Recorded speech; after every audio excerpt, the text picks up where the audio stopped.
नमस्कार, आशीष तूफान नाम है हमारा और आप देखना शुरू कर चुके हैं तूफान की बात आशीष के साथ। तो निश्चित ही आज बहुत खुशी का दिन है। तूफान की बात में हम उसी खुशी की बात करते हैं। प्रभु श्री राम का भव्य मंदिर के निर्माण की आधारशिला रख दी गई है। भूमि पूजन हो गया है और लोगों ने आज फिर से पूरे देश में ही नहीं पूरे विश्व में सनातन धर्म के मानने वालों ने दीपावली मनाई है। हमने और आपने भी दीपावली का यह दृश्य देखा है। दमोह नगर में भी, दमोह जिले में भी दीपावली के नजारे देखने को मिले। आसमान आच्छादित हो गया, पटाखों की गूंज से लोगों के घर रोशन हो गए दीपों की रोशनी से। निश्चित ही हमारे लिए बहुत ही महत्वपूर्ण दिन है, क्योंकि आज हमारे आराध्य भगवान प्रभु श्री राम के मंदिर निर्माण की आधारशिला रख दी गई है। भूमि पूजन हो गया है और अब भक्त आश्वस्त हो चुके हैं कि अब भगवान के भव्य मंदिर का निर्माण भी शीघ्रता के साथ शुरू होकर समाप्त भी होगा और राम लला के दर्शन हमें अयोध्या में होंगे। तो आज का वीडियो हमारा वही है। रात में लोगों ने अपने घरों में, बाजारों में, चौक चौराहों पर किस तरह से खुशियां मनाई, किस तरह से लोग दीपावली के कार्यक्रम में शामिल हुए। निश्चित ही 5 अगस्त का दिन हमारे लिए एक बार फिर दीपावली की खुशियों को लेकर के आया है। हम आपको दिखाते हैं वह वीडियो, और आज का वीडियो भी हमारा यही है। भगवान श्री राम के इस भव्य मंदिर निर्माण की आधारशिला पर किस तरह से खुशियां दमोह के लोगों ने मनाई है।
तो निश्चित ही आपने देखा किस तरह से यह लोगों ने दिवाली मनाई है। आसमान पर पटाखों की गूंज, गली चौराहे, सड़कों और घरों में दीपक जलाए गए, भगवान राम की आरती की गई और यही कामना की गई कि प्रभु श्री राम जो हमारे आराध्य हैं, उनके भव्य मंदिर का निर्माण हो और हम अयोध्या जाकर के भगवान के दर्शन इसी मंदिर में कर सकें, राम लला के दर्शन इसी मंदिर में कर सकें।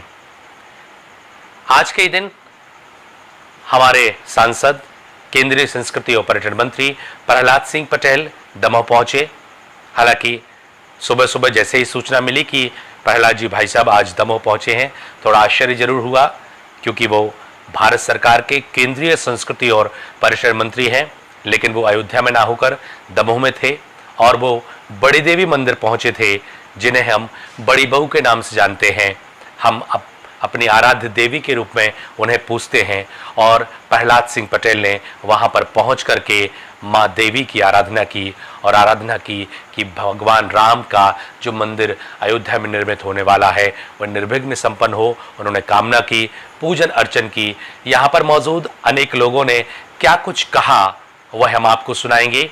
और यह परंपरा शुरू हुई कि माँ बड़ी देवी के दरबार में सुख समृद्धि की कामना के साथ, देशवासियों की सुख समृद्धि की कामना के साथ केंद्रीय संस्कृति और पर्यटन मंत्री ने वहां पर जब पहुंचे और वहां पर उन्होंने की, हम आपको दृश्य भी दिखा देते हैं और केंद्रीय संस्कृति और पर्यटन मंत्री ने क्या कहा, बाकी और महत्वपूर्ण शहर के लोगों ने क्या कहा भगवान श्री राम के भव्य मंदिर निर्माण और आज के आयोजन को लेकर के, आप भी सुनिए हमारे साथ।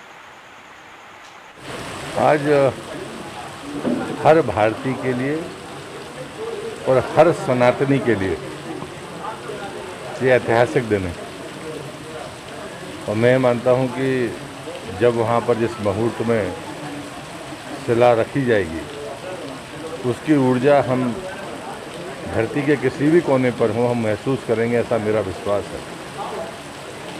दीपावली भगवान श्री राम के वनवास के बाद अयोध्या आने पर मनाई गई थी।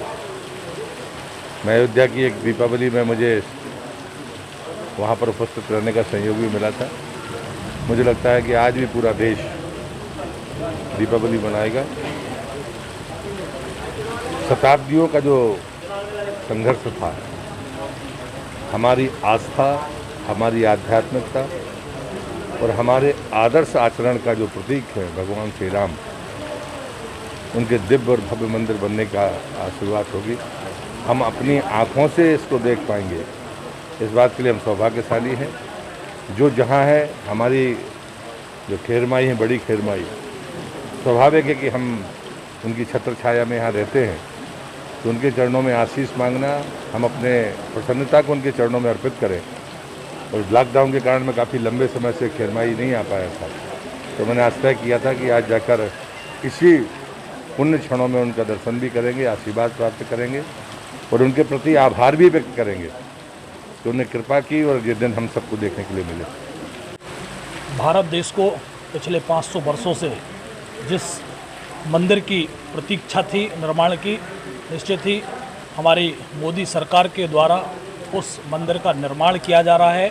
प्रत्येक भारतीय को मैं बधाई और शुभकामनाएं देता हूं कि और हम सभी इस ऐतिहासिक क्षण के साक्षी बने हैं, तो निश्चित ही हम सभी भारतवासियों को भी गौरव की बात है और मैं सभी भारतवासियों को इस मंदिर निर्माण की बधाइयाँ और शुभकामनाएं देता हूं। और खुशी का विषय है कि अयोध्या में राम मंदिर का आज भूमि पूजन हो रहा है और मंदिर का निर्माण हो रहा है। हम सब लोगों को अपने जीवन में एक बहुत बड़ा सौभाग्य है कि हम लोगों को रामलला के मंदिर में अंदर जाने से दर्शन मिलेंगे और हमारे देशवासियों को सभी को बहुत बहुत इस मंदिर निर्माण की बहुत बहुत बधाइयाँ। और हमारे सांसद सम्माननीय प्रहलाद पटेल जी ने अभी माँ मंदिर में, देवी मंदिर में अपने चरण वंदना करके जो पूजन अर्चन किया है कि सभी लोग खुश रहें और कोरोना से बच के रहें, यह संदेश देते हुए उन्होंने लॉकडाउन को भी देखते हुए यह कार्यक्रम किया। उनका हम बहुत हृदय से सम्मान करते हैं और सभी को बहुत बहुत बधाइयाँ राम मंदिर निर्माण की। मां बड़ी देवी दरबार के बाद केंद्रीय संस्कृति और पर्यटन मंत्री अपने बंगले पहुंचे, सांसद निवास पहुंचे। केंद्रीय संस्कृति मंत्री ने अयोध्या में भगवान श्री राम के मंदिर निर्माण का भूमि पूजन, आधारशिला कार्यक्रम का सीधा प्रसारण देखा और इसी दौरान उन्होंने उन कार सेवकों का भी सम्मान किया जो दमोह जिले से उस आयोजन के दौरान उस समय दमोह से पहुंचे थे और दमोह से पहुंचने के दौरान उन्होंने कार सेवा की थी और जिन कार सेवकों की उपस्थिति वहां पर हो पाई, वो कार सेवक वहां पर पहुंचे, उनका सम्मान केंद्रीय मंत्री के द्वारा किया गया और इस दौरान कार सेवकों का सम्मान किया गया और सम्मान के साथ केंद्रीय संस्कृति मंत्री ने क्या कुछ कहा वही भी हम आपको सुना देते हैं, सुनिए। आज मैं हमारे अपने कुल, इष्ट और गुरु और अपने पूर्वजों के प्रति कृतज्ञता ज्ञापित करता हूँ उनकी पुण्याई के कारण हम वो सब लोग जो आप राम जन्मभूमि मंदिर के शिलान्यास को देख पा रहे हैं, वो उनकी कृपा के बगैर संभव नहीं था। मैं आदरणीय प्रधानमंत्री जी का आभारी हूँ, उन तमाम साधु संतों का जिनके उपस्थिति में, जिनके मार्गदर्शन में उन्होंने ये भूमि पूजन किया। मैं मानता हूँ कि आदर्श, आस्था, आध्यात्म, अनुशासन और आचरण की स्थापना का ये पल है। लेकिन मैं उन सब के प्रति अपने कृतज्ञता ज्ञापित करता हूँ जो 500 वर्षों में जिनने भी जिस प्रकार से अपनी आहुतियाँ दी हैं, उन सब के चरणों में प्रणाम करते हुए इस शुभ क्षण पर हम सब उसी ऊर्जा का संचार जो हम सब में हुआ है, अयोध्या के इस कार्यक्रम से पूरे देश और दुनिया में धरती में जो ऊर्जा समाहित हुई है, वो ऊर्जा निश्चित रूप से हम सबको संबल देगी और हम उसी रास्ते पर आगे बढ़ेंगे। भगवान श्री राम के भव्य मंदिर निर्माण का यह उत्सव निश्चित ही हमारे लिए बहुत आनंददायक है। लेकिन जैसा तूफान की बात में हम हमेशा बात करते हैं कोरोना काल की, तो निश्चित ही कोरोना की बात हम आपसे कर लेते हैं। आज यानी बुधवार को कोरोना के 22 पॉजिटिव मरीज आए हैं। वहीं कोरोना के 12 मरीजों को डिस्चार्ज भी किया गया है। 22 मरीज नए आए, 12 मरीजों को डिस्चार्ज किया गया। वहीं कल भी जिस तरह की जानकारी है, 15 मरीजों को और भी डिस्चार्ज किया जाएगा। निश्चित ही भगवान राम की कृपा है, भगवान की कृपा है कि मरीज लगातार दमों के अस्पतालों में ठीक हो रहे हैं और मृत्यु दर बहुत कम है। और आशा और विश्वास यही रखते हैं कि भगवान जिसको भी यह बीमारी हो जाए, वह निश्चित ही अस्पतालों में पहुंच करके ठीक होकर के परिजनों तक पहुंचे। और हम आपसे अपील करते हैं कि इस बीमारी के संक्रमण से आप बचें, मास्क लगाएं, सैनिटाइजर का उपयोग करें, साबुन से हाथों को धोएं और इस संक्रमण से आप बचें, जिससे आपको यह बीमारी हो ही ना और आप सुरक्षित रह सके। जैसा कि लोकोक्ति, मुहावरे और कहावतों के माध्यम से हम अपने तूफान की बात को समाप्त करते हैं। और आज की लोकोक्ति, मुहावरा और कहावत है, जाहि विधि राखे राम, ताहि विधि रहिए। निश्चित ही भगवान राम जिस तरह से आपको रखें, वैसे ही आपको रहना है। भगवान जिस तरह से आपको रखता है, वैसा आपको रहना है, वैसा ही आपको संघर्ष करना है। आज भगवान राम के भव्य मंदिर निर्माण का भूमि पूजन हुआ, तो कोरोना के इस संकट काल में लगातार ही हम उस पर जीत दर्ज कराते जा रहे हैं।